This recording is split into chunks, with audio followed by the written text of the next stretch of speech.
नमस्कार मेरे प्यारे साथियों, मैं डीपी आज एक नए वीडियो के साथ आप लोगों के सामने हूँ। आज का मेरा ये वीडियो है, कुछ समाचार माध्यमों से सूचना मिली है, हमें भी ज्ञात हुआ है कि भारत ने लगभग 1500 यूरोपियन प्रोडक्ट्स को वापस भेज दिया है। दरअसल अभी कुछ दिनों पहले ही एक मामला बहुत ज़ोर शोर से तूल पकड़ा हुआ था कि भारतीय मसालों में तय मानक से ज़्यादा एक पेस्टिसाइड जिसको कहा जाता है एथिलीन ऑक्साइड ये पाया गया।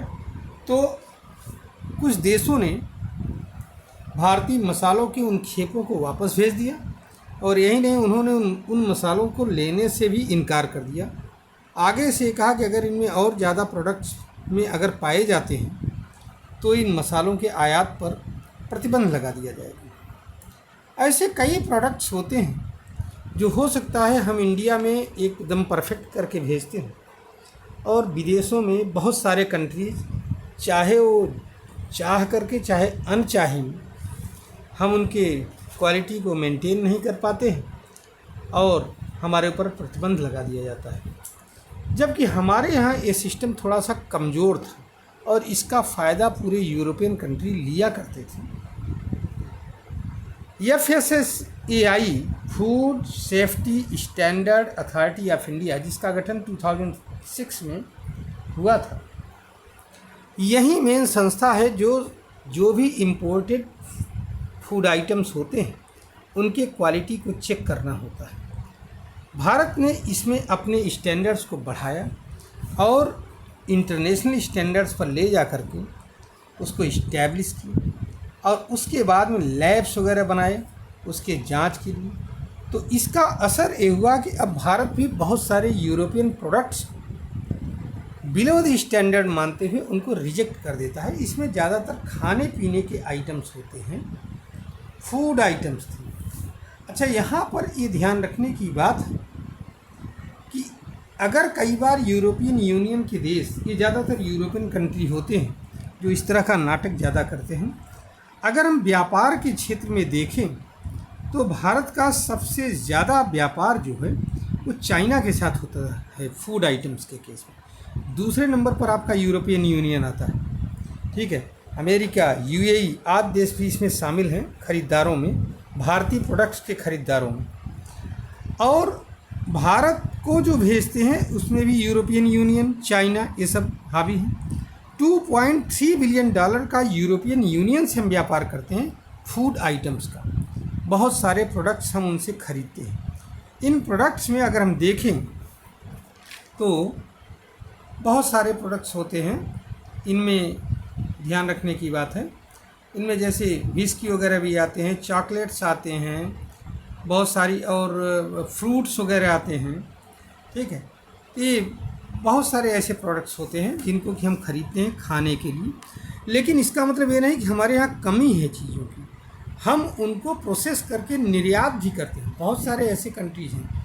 भारत अगर 2.6 बिलियन का 2.3 बिलियन का व्यापार यूरोपियन यूनियन से करता है फूड इंपोर्ट करने में, तो एक्सपोर्ट भी करता है। $53 बिलियन का एक्सपोर्ट करता है भारत या फूड आइटम्स का। और ये बहुत सारे कंट्रीज़ को एक्सपोर्ट करता है फूड प्रोडक्ट्स का, जैसे UAE हुआ, ईरान हुआ, चाइना हुआ, बांग्लादेश हुआ, UK हुए, नीदरलैंड्स हुए, इटली हुआ। इन सब कंट्रीज़ को निर्यात भी करता है। तो ऐसा नहीं है कि सिर्फ एक्सपोर्ट। अच्छा, इसका असर जब हमने अपने स्टैंडर्ड्स को अपडेट किया तो इसका असर ये हुआ कि 2023-24 में 950 प्रोडक्ट्स को जो यूरोपियन कंट्रीज हमारे यहाँ आते थे उनको हमने रिजेक्ट कर दिया। अब पिछले 6 महीने में ही 550 प्रोडक्ट्स को हमने रिजेक्ट किया। ये लिस्ट थोड़ी लंबी हो जाती है, नहीं तो फिर हम इसको बता भी सकते थे कौन कौन से प्रोडक्ट्स हैं। वैसे इसमें ज़्यादातर चीज़ थे, आलमंड थे, whisky, milk products, alcoholic beverage, dates, apple, coffee, seafoods ज़्यादातर शामिल हैं।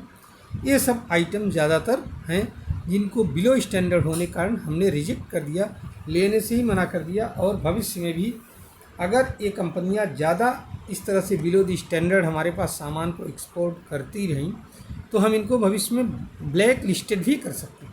ऐसा नहीं है कि नहीं करेंगे, जैसा कि विदेशी कंपनी यूरोपियन यूनियन की या बाहर की कंपनियां भारतीय प्रोडक्ट्स के ऊपर भी करती हैं।